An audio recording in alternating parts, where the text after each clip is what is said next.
What's up, space pirates? This is your captain, the Dread Pirate Dr. Disaster, and it looks like we've got more game developers coming forward and telling on Obsidian because it's clear to many that the ship is sinking on their upcoming game Avowed.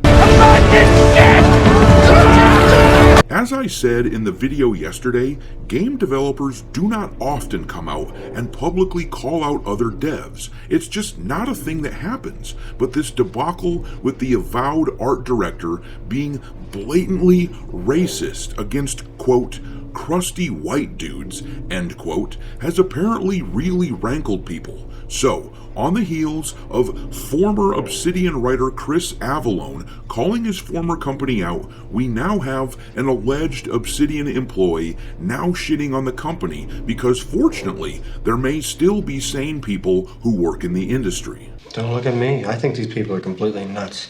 It looks as though a whistleblower from the company, from Obsidian, has come out and spilled some more beans on the situation with Obsidian. Apparently, this person reached out to Smash JT with information about what's going on, and it probably goes without saying that I don't have any way to independently verify anything that we are hearing from this person, but it is very interesting, and I thought it was definitely worth taking a look at what this person said, because it sounds like things have gotten fairly insane at Obsidian with all the progressive policies that the company adopted as soon as Microsoft took over.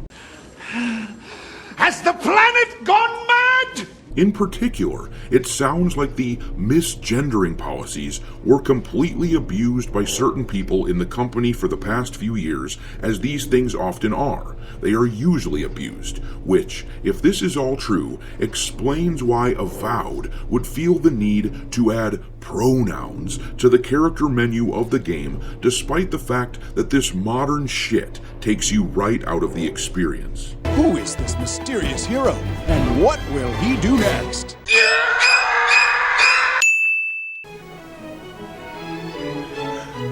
I'm ready to go in, Coach. Just give me a chance. No, I don't think I will.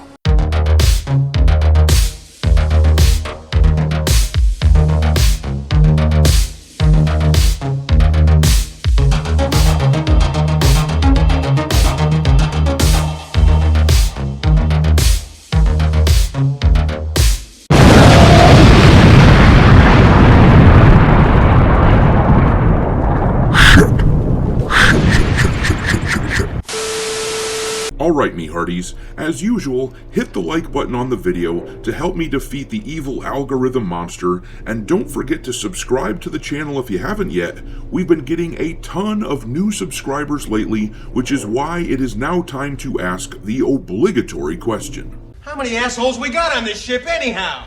Yo! We have reached 97,000 space pirate a-holes in this crew at the time of this recording, but by the time this video comes out, we will most likely have hit 98,000.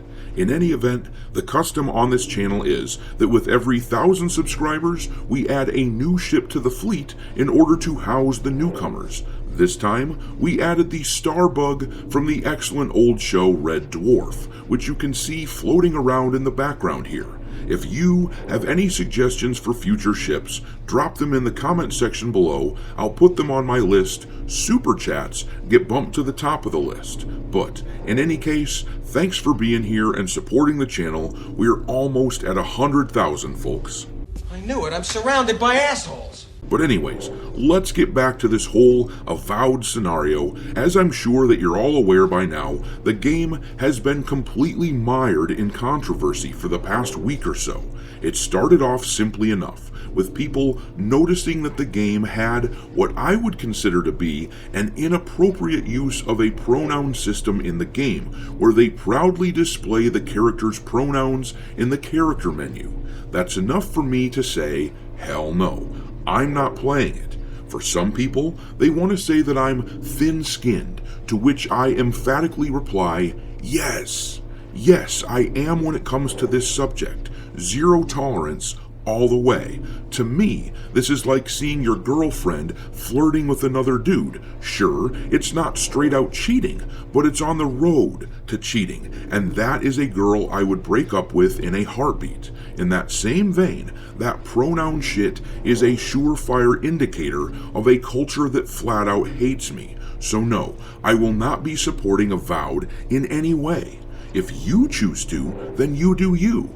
But for the devs who worked on this game, your next paycheck is not going to come from me.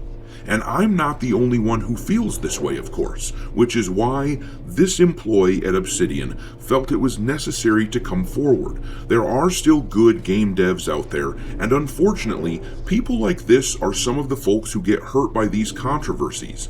Anyhow, we're going to read about everything that's going on here in an article from That Park Place. It says, the shift in workplace dynamics began after Microsoft acquired Obsidian in November of 2018 and made them a part of Xbox Studios, Smash JT said in his official write-up on the 2.5-hour conversation he had with the whistleblower, codenamed Doe, for the sake of anonymity.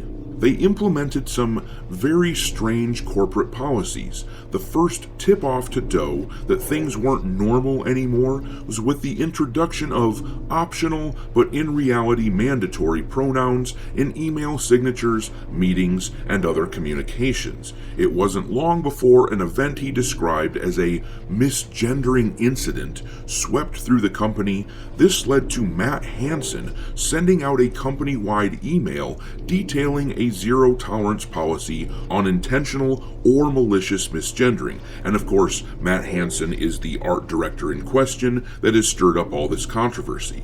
But anyhow, I gotta say, this is the problem with policies like this. The thing is, if you look for something hard enough, eventually you will see it.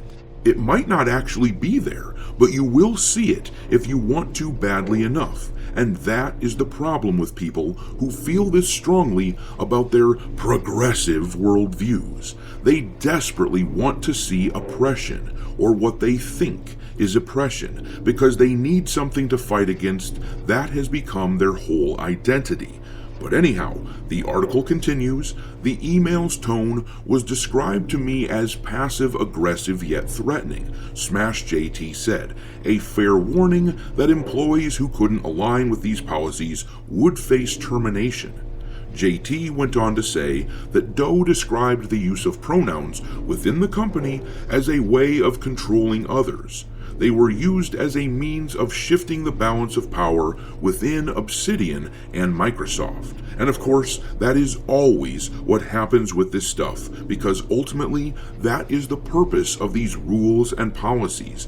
These are meant to be cudgels that are used to bludgeon anyone who doesn't go along with what you think. They are meant to be tools in the hands of people who want power and clout and all of that. Doe also observed that Matt Hansen was extremely difficult to work with, citing an unwillingness to accept constructive criticism and a consistent tendency to make assumptions about lower-level employees' commitment, JT said. He also said around this time the number of straight, white male employees diminished until they could be counted on one hand. And that's pretty much the extent of what is detailed in this article. They talk a little bit about how the employees at the company had a collective freakout session when Obsidian asked them to return to office after the pandemic. But the meat on this bone is really the fact that according to this anonymous source, there are now not very many people who fit within a very specific demographic working at Obsidian, which was always the design of the policies set forth by Microsoft. That is literally the purpose of stuff like this. Once again, it's impossible for me to verify the accuracy of any of this information, so take it with a healthy dose of salt, but I find it interesting in light of what we've learned about Obsidian recently, and it does help me feel vindicated with regards to my decision to not support Avowed. But I'm going to leave it there. What do you think about this whole situation with Avowed and Obsidian? Drop your thoughts in the comment section below, and we will talk there. Thanks for watching, me hearties. If you haven't already, your captain is inviting you to subscribe to the channel and become a part of the crew. Life as a space pirate may not be glamorous, but there's always plenty of booty.